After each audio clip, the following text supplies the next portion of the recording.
Napakaganda, B.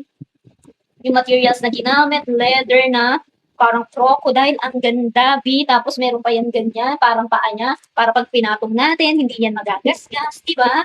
Tapos may bakard pa nga yan sila. And tingnan nyo, ganito po siya. Dalawa ang compartment, tapos meron dito freezer. And dito may pocket, dalawa rin. Tapos dito meron siyang secret pocket. Sa likod niya, meron din pong pocket. Diba?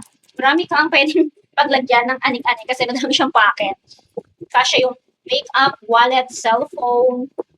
Sakto kasi yung ano niya, yung size niya, hindi kalaki at hindi rin po kaliitan. Pwede siyang handbag, slim bag, at B, pwede rin po siyang shoulder bag, diba? Ang ganda, pang office, pang church, pang galore, pang casual event, pang event, pwede po B. Kasi talagang pang social yung datingan nito. Ilalagay ko yung link sa akin basket kung ganito yung bet mo. Yan lang, bye!